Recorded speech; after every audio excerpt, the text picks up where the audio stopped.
is Kerrigan. There's a wave of Zerg advancing on this position. We need immediate evac. What happened to Kerrigan wasn't your fault. Belay that order. We're moving out. What? You're not just gonna leave us. Vengeance doesn't factor into this. Our revolution's about freedom. When you figure it out, let us know. We're waiting on you.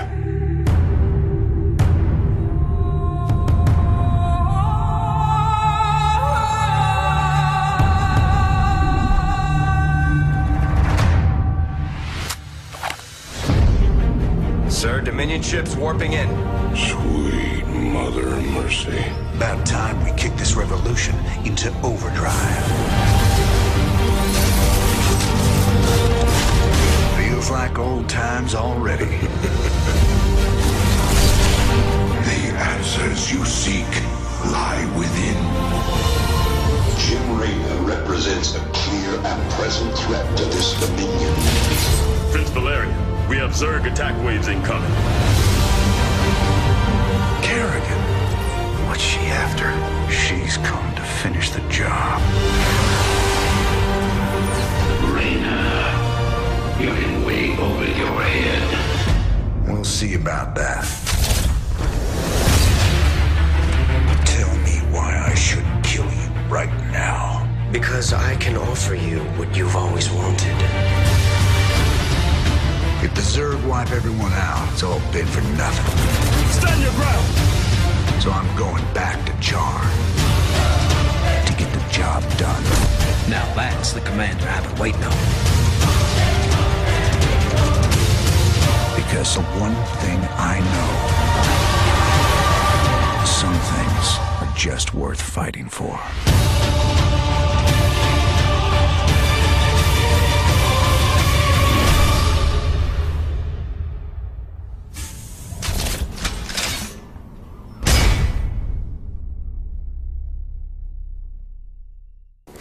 Hello everyone, welcome to this week's show. We're going to have another special. Instead of doing, I know, we usually do movies, TV shows. We're really lazy. Movies, TV shows, and video games, even though last week we just did Inception.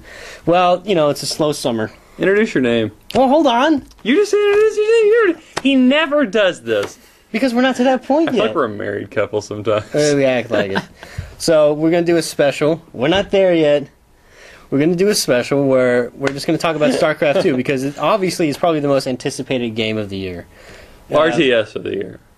It's probably the most anticipated game in the past 10 years. There are a lot of people who are this year Halo Reach, and that's all they know about. Like a couple people just found like StarCraft came out. Real gamers. Real. Wow. No, honestly, if you think Halo is the greatest game of all time, that's not a valid statement. No, I don't. There's people out there that... Well... No, it's different. It's different. Just wanted to there are people who, like, they say Halo 1 is the greatest game of all time because that's, like, the first real game that they played. And they just assume that's really sad. But, I mean, there's people out there that like that. But anyway, so we're going to do a special, complete StarCraft 2 episode. So, I am Anthony Valva. I'm Jens Clayson, special guest. I am famed Mary Catherine Gallagher impersonator Eric Henriksen. So, let's go ahead and dive right in. So... The game just came out 2 weeks ago. I finished it last night. These guys haven't yet, so we're not going to do spoilers for the show. I am literally 3 hours in because my brother registered the thing wrong, and I have to work on a guest pass. I'm only allowed 7 hours, so I'm trying to stretch it. Okay. But you've got enough of a taste to discuss. Oh yeah, no, there's enough taste in there. I've been tasting stuff as much as I can. So, like I said, tasting all over the place. No spoilers for the show. We'll talk about as much as we can without spoiling any of the stuff. I will earmuff myself. That's how you know it's a spoiler. Okay. StarCraft 2 has been 12 years in our time since StarCraft 1 came out, and it's been 4 years in StarCraft time since the end of Brood War. Jim Raynor's... Just do a history of StarCraft and then do a plot of the game. The plot of history... You want to do a timeline of everything? I want to do the history of the making of it first so they understand why you're so excited. Okay. And then talk about the actual game. Okay. So, like I said, it's been 12 years since the first StarCraft came out. In that time, we've had novels and comic books and mangas to satisfy us, our lore and our information of StarCraft, but we haven't had a successor to the game for 12 years. So if you can just imagine The Empire Strikes Back, everything in all of its glory and honor, like the perfect, sequel to one of the best sequels of all time, coming out 12 years after Star Wars A New Hope, the type of hype and anticipation that would have been generating.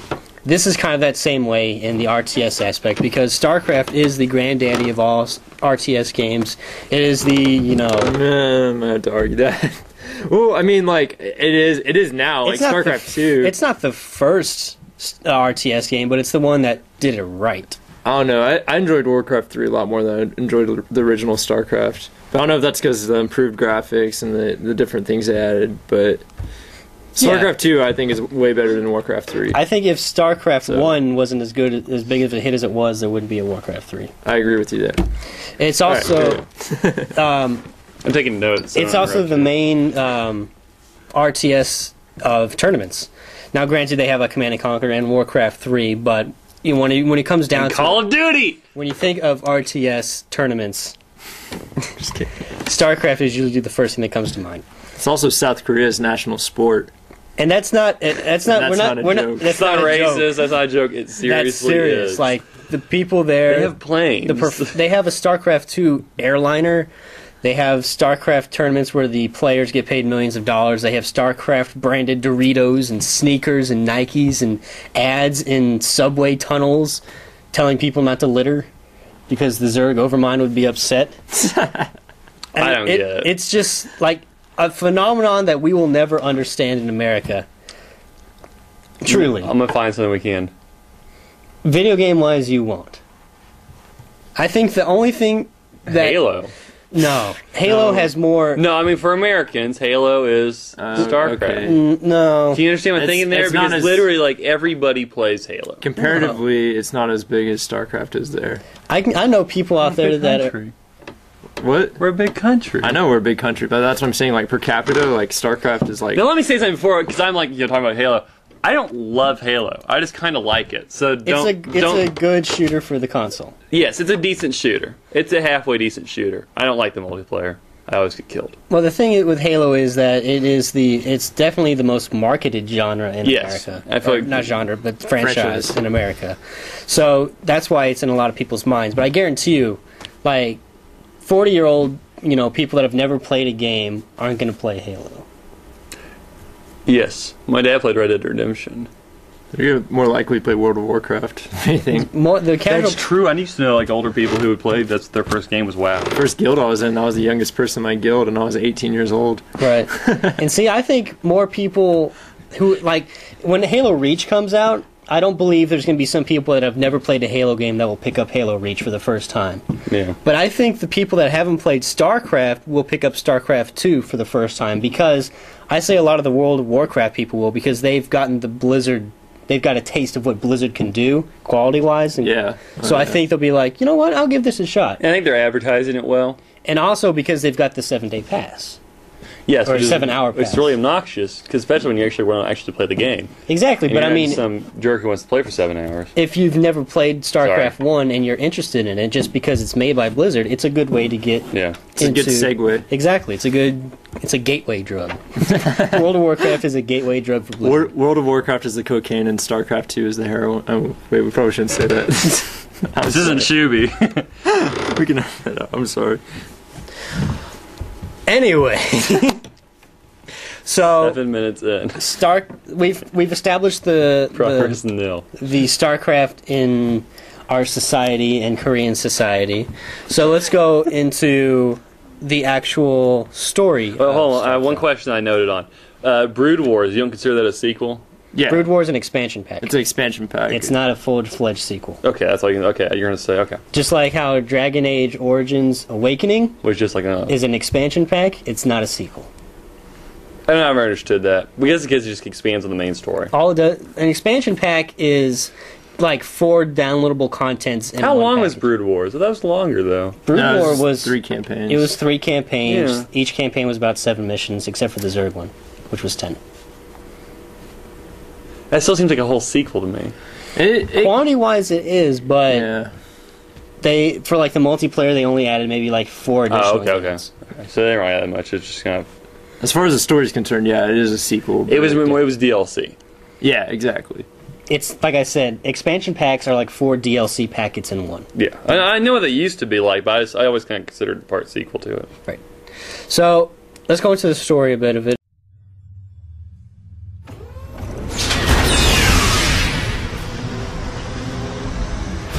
Centuries ago, 4 prison ships from Earth veered off course and journeyed deep into the remote Caprulu sector. There they crash-landed on the planets of Tarsonis, Moria, and Umoja.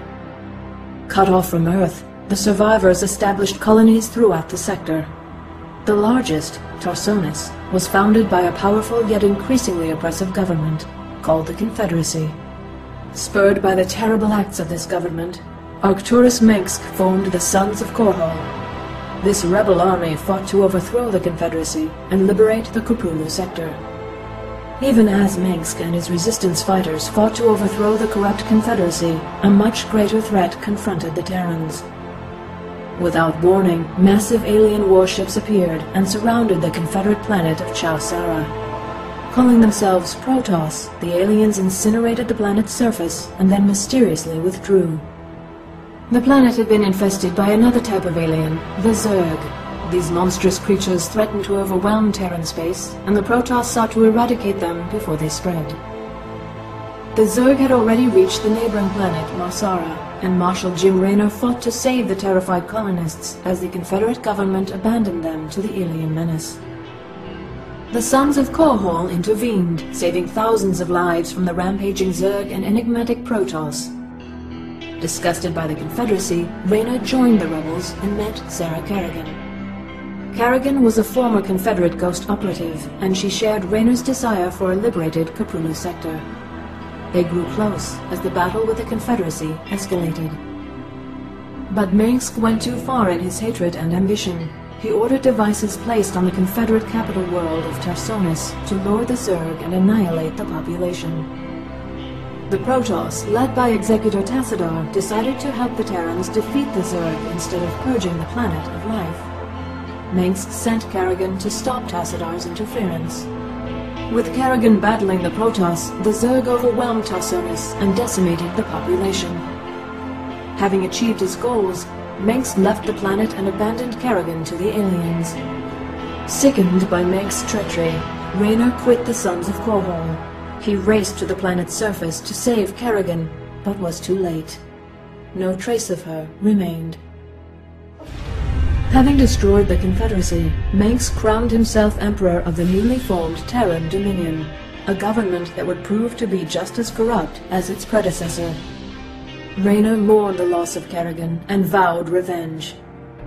Unbeknownst to him, however, the Zerg hadn't killed Kerrigan. Instead, they took her to the volcanic planet of Char. On Char, Kerrigan was transformed to the alien Queen of Blades. She became a being of immense psionic power, loyal to the Overmind, ruler of the Zerg swarm. Separate from Tassadar's forces, another Protoss faction emerged from the shadows. Zeratul and his Dark Templar sought to end the Zerg expansion through stealth and the power of the Void. The two Protoss forces joined together against the swarm, but the Overmind was able to discover their secret homeworld of Ire. The Zerg quickly invaded, and the Overmind embedded itself in the planet's surface. Zeratul taught Tassadar how to combine his powers with those of the Void. Tassadar fused those energies into his ship, and crashed it into the gargantuan Overmind, destroying it utterly. Despite Tassadar's sacrifice, the Protoss on Aya were forced to seek refuge on the Dark Templar homeworld of Shakuras. With the Overmind destroyed, Kerrigan assumed control of the Zerg. Raynor began a resistance movement against the oppressive Dominion. In retaliation, Mengsk deployed his greatest weapon, propaganda, to marginalize Raynor's efforts and paint him as a terrorist.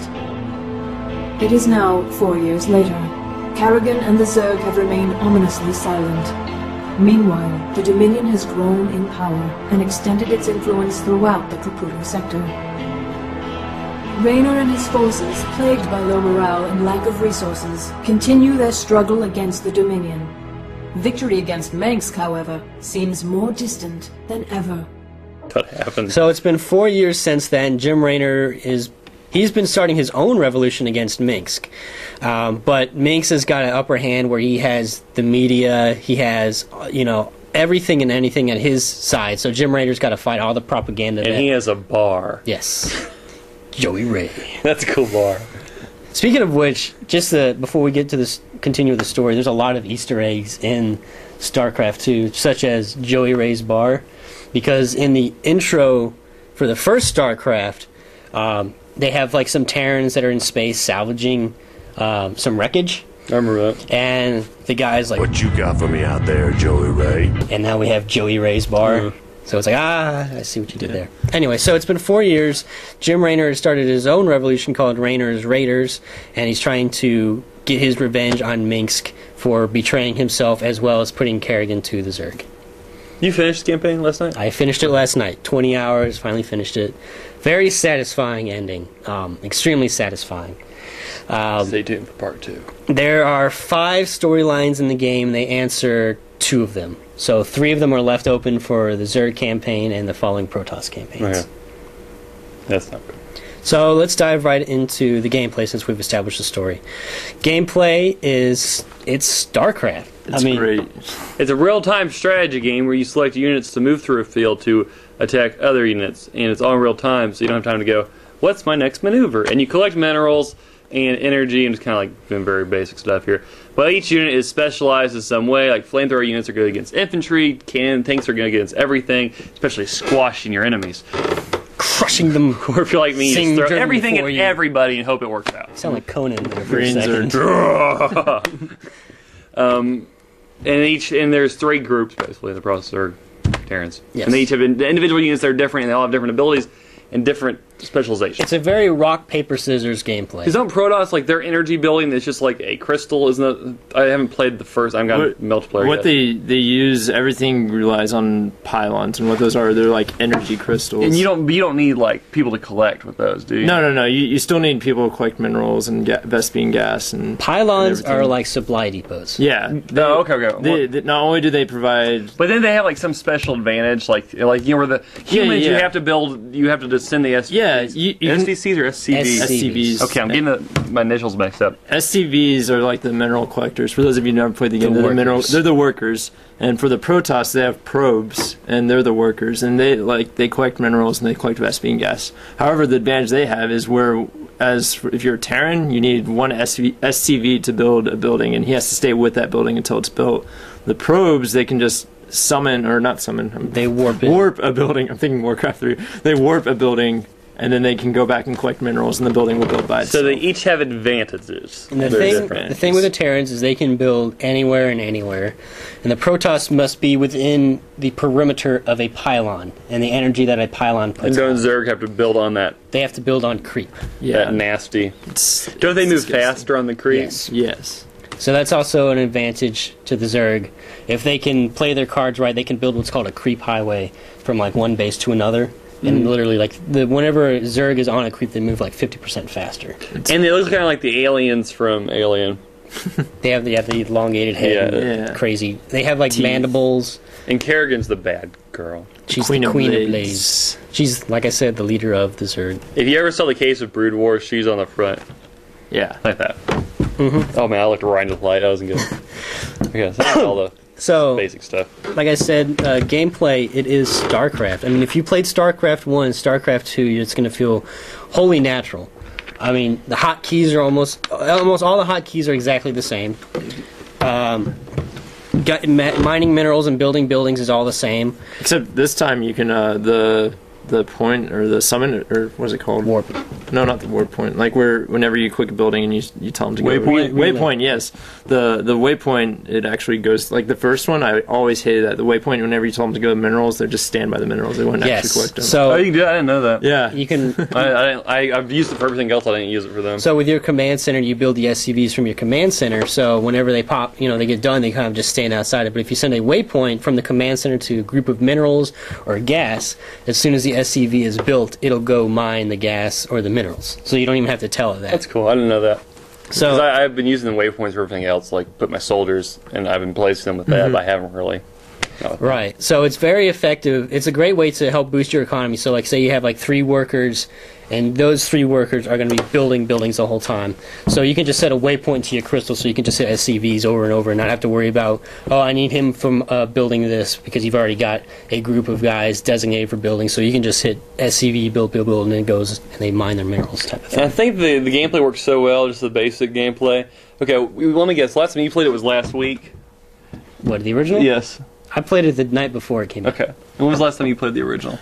It's been a while because I got Windows 7, and unfortunately it doesn't work well with Windows 7. There's some ways you can get around it. And I got on and go, oh, okay. And like immediately I knew how to play. It wasn't like I had to go. I think I watched the tutorials just to see if there's anything different. I was like, that's exactly the same as 10 years ago. Yes. And I could literally hop on there and play it within about 10 seconds. I mean, it didn't take me that long. Even if you've never played the original StarCraft or played any RTS whatsoever, the tutorials are very helpful. They even have like a super easy mode. It's not those stupid tutorials that they do in every stupid game where they make you do the actions. Yeah. It's like an actual video. You just move the camera up. I know how to do that. I got it. Thanks.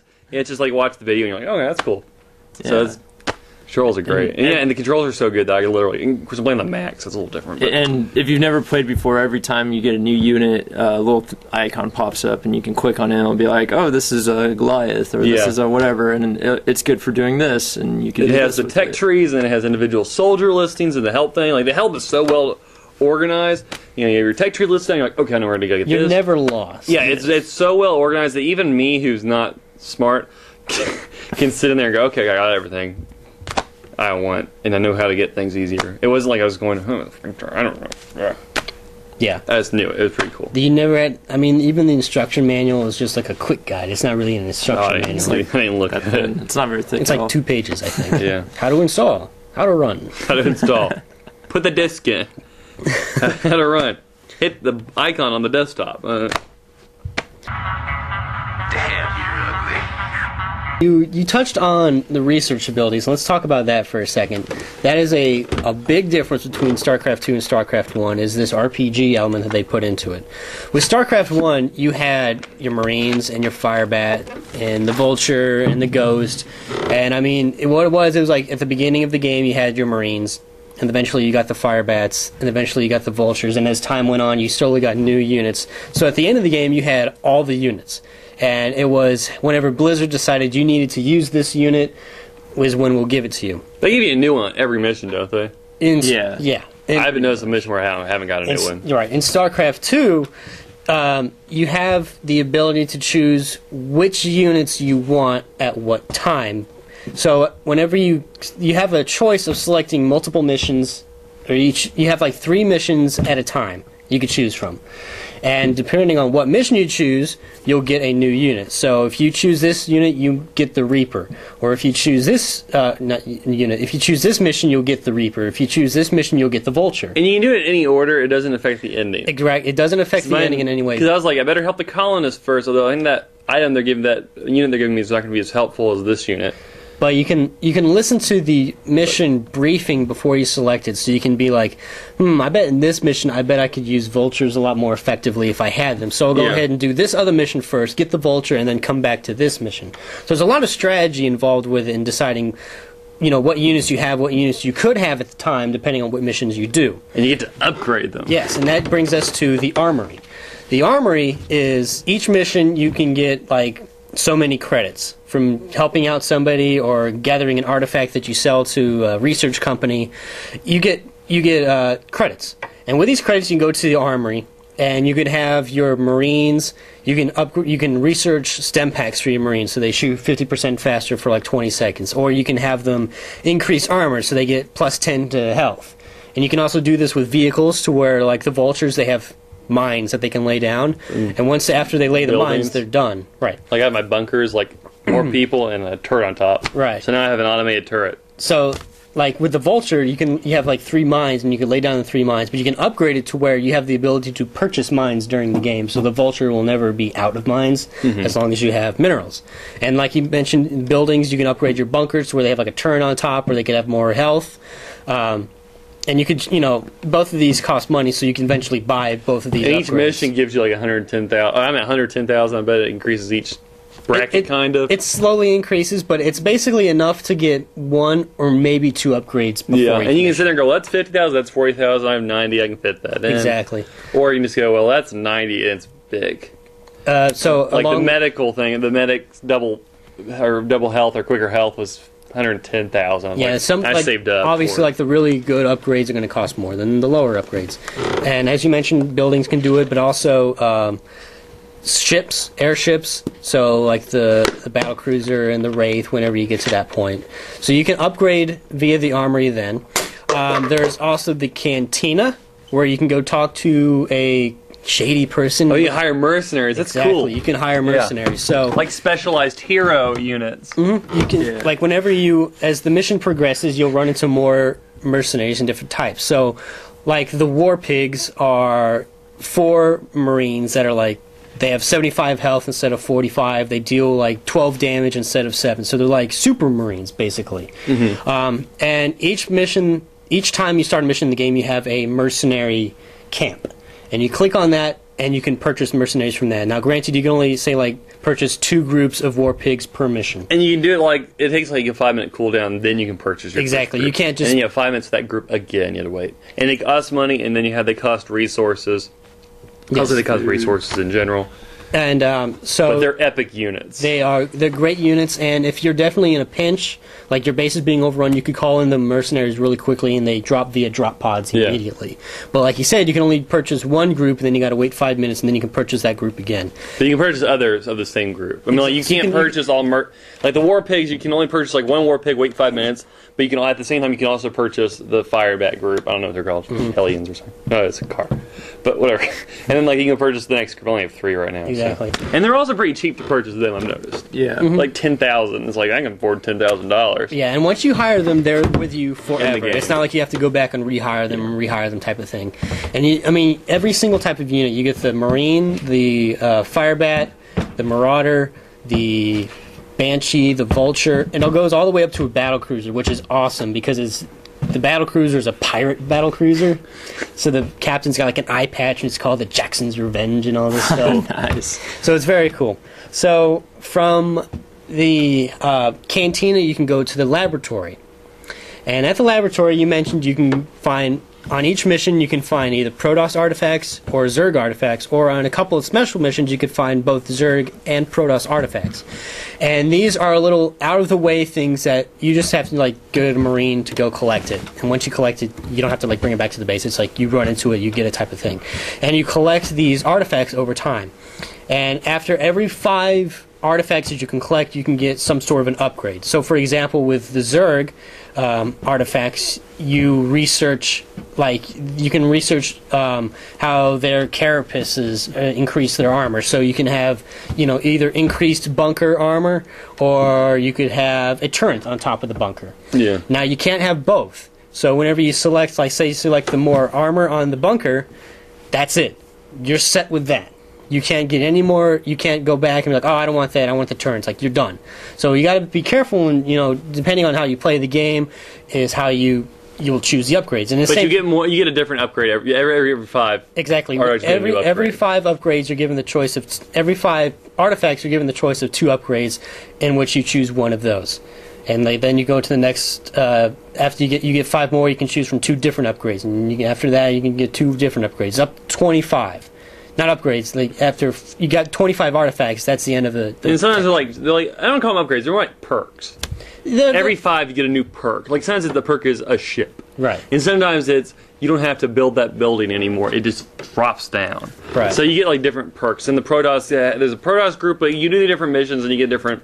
You can just hunt the artifacts all the time. Just hunt artifacts. And then, from the laboratory, you go back up to the bridge where you choose your missions. Like we said, there's 3 different missions at a time, type of thing. Sweet mother mercy. I'm going to throw it over to Eric since he's got the least amount of experience. Hi. And let's go ahead and get your opinion on StarCraft 2. I like RTSs generally. I'm not like a big, oh god, I gotta play the new RTS that comes out.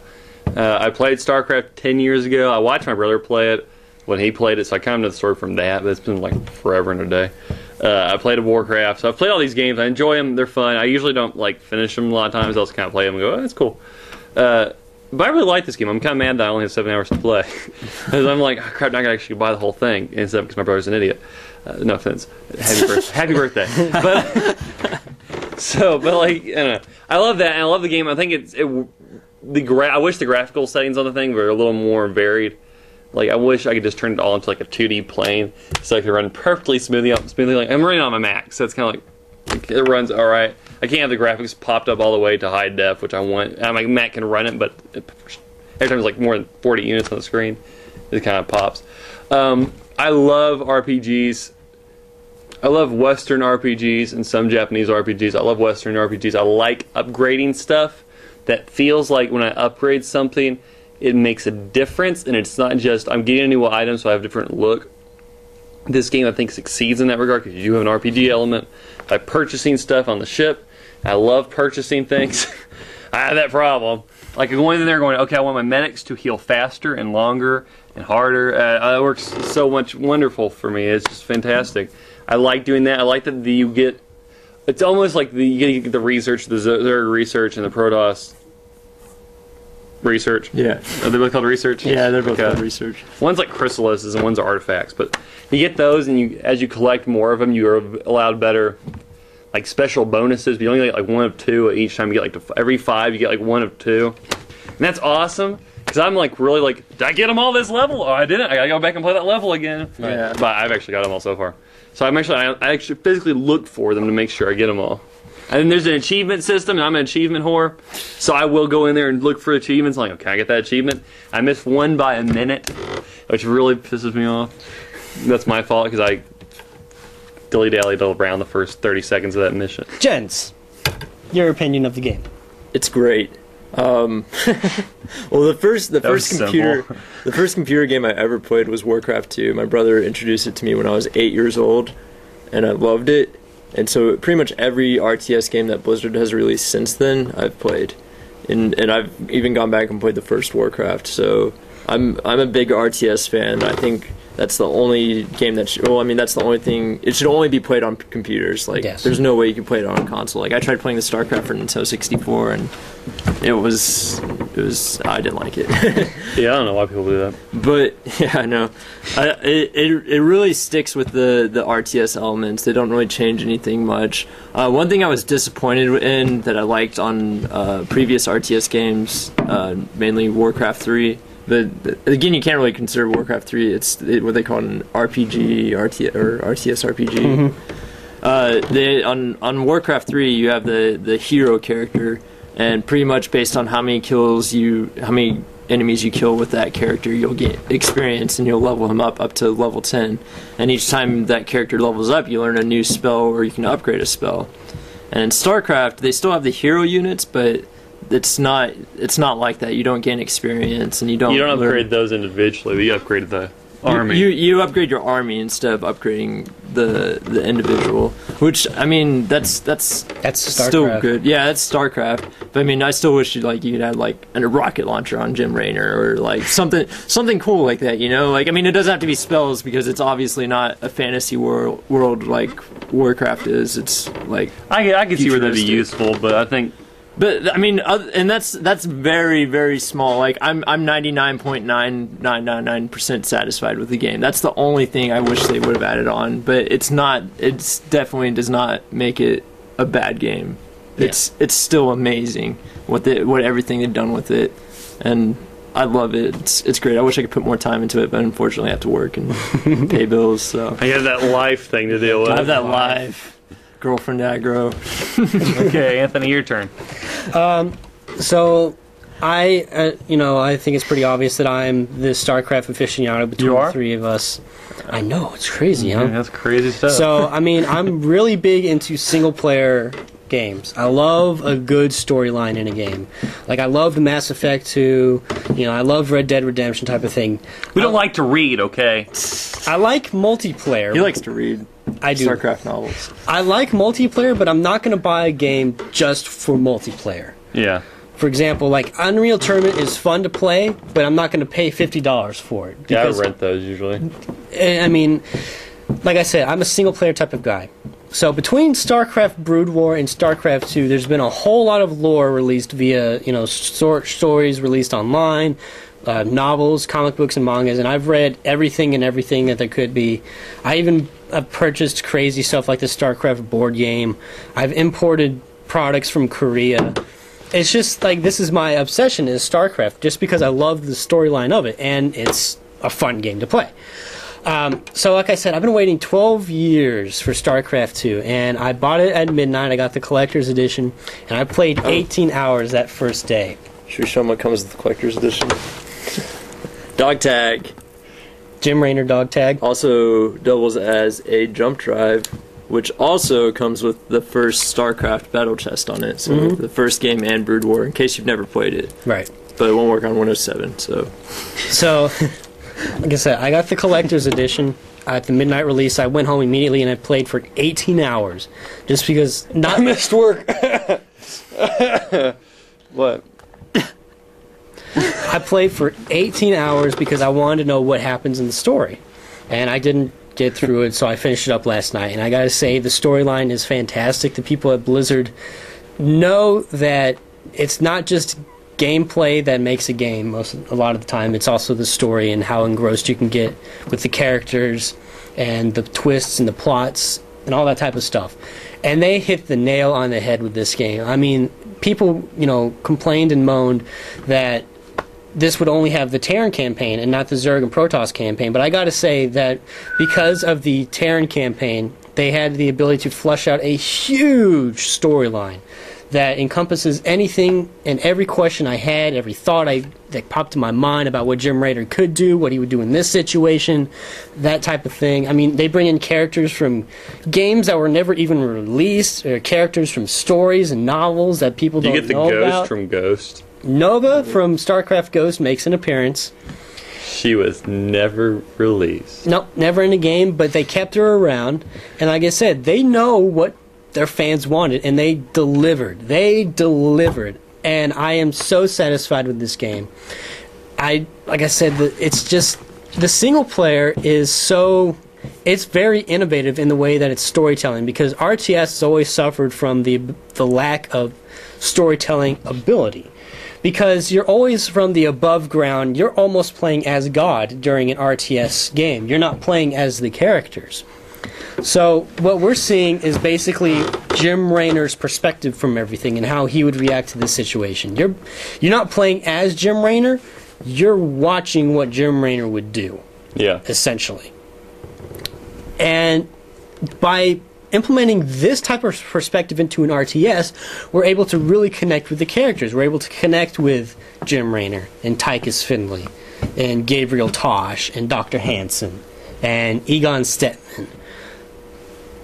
That's Ghostbusters. Exactly. They do, like I said, there's a lot of Easter eggs. Like the scientist on board, his name is Egon Stetman. Is that really his name? That's his name. Because oh my god! I called him Bad Hair Man. Later on in the game, you get Swan and Egon and Jim and Tychus. They're all playable characters in one mission. And Egon even says, like, "Back off, man! I'm a scientist." And I was like, "Yes!" Okay, so like I said, they know the crowd, they know their fans, and they delivered 100%. I mean, there's really no flaw gameplay-wise with this game. I mean, sure, you might be able to nitpick, like you said, with the hero units, but it's not a game breaker type of thing. It's hard to play on the Mac. There are no overpowering units. Every unit has a counter to it, and every counter has a counter to it, so it's always a rock, paper, scissors type of gameplay. So you're always on your toes about who might attack when. Or if you're me, you swarm everything with everybody. Just throw it all at them and you'll win the fight, trust me. And multiplayer, I haven't had a chance to really dive into it yet, but I played the beta hours upon hours upon hours upon hours, and I was very satisfied with that. And I know that they took out a lot of the units from the single player for the multiplayer, because that would just be insane, having all these different type of units in multiplayer. So they didn't simplify it, but they narrowed it down to what basically they feel would be the best match for multiplayer standards. And like I said, they hit the nail on the head with this game. And if you've never played a StarCraft game, or if you've never really played an RTS game, I think this is a really great way to get into the genre. Like Eric said, he hasn't played StarCraft for 10 years, but he's able to dive right in. The tutorials are very straightforward, and they help you out greatly. And like I believe all the World of Warcraft people will, a large portion of them will jump over and see what StarCraft 2 is all about. And I highly recommend the game. I mean, if you don't want to buy the game, definitely find a friend who has it, and you can get the 7-hour pass and get your feet wet, see what the StarCraft universe is all about. But I highly recommend you go out and check it. It is my personal game of the year, but I mean, there's so many games that came out this year that were actually incredible. That's going to be so hard to choose one for game of the year. But I think, personally, this is most fun for me, only because I've been waiting 12 years for it. And that's definitely a loaded statement when I say that. Reminds me of Red Dead Redemption, I think. But I mean, you got to remember, there was Mass Effect 2. I know. There's Red Dead Redemption. There's StarCraft 2. Halo Reach is coming out. God of War 3. I forgot that was good. There were so many games that came out this year. Bioshock 2 is really good. Bioshock 2, yeah. There's so many games that the game of the year category is going to be really close and really hard to choose. But personally, for me, this is my game. I've been waiting for this for 12 years. But I really do believe that if you've never played an RTS, you can hop into this. You don't need any prior knowledge, because they definitely flesh out previous storyline very well. And my girlfriend, who's never played StarCraft before, she's been watching me play it, and she understands what's going on. Yeah.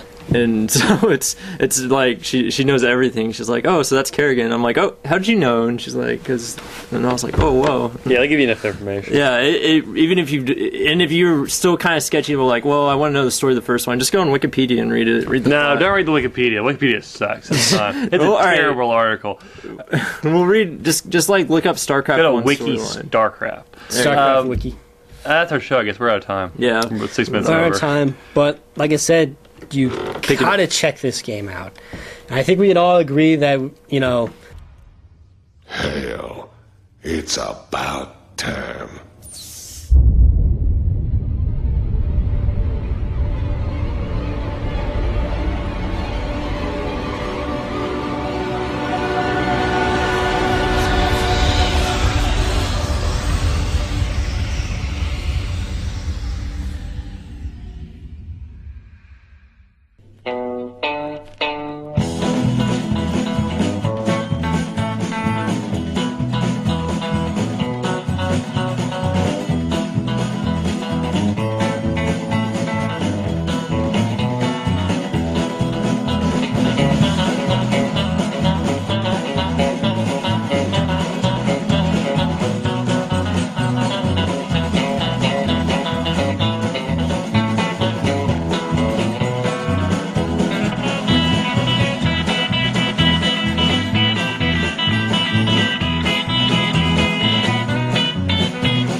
Damn, you're ugly.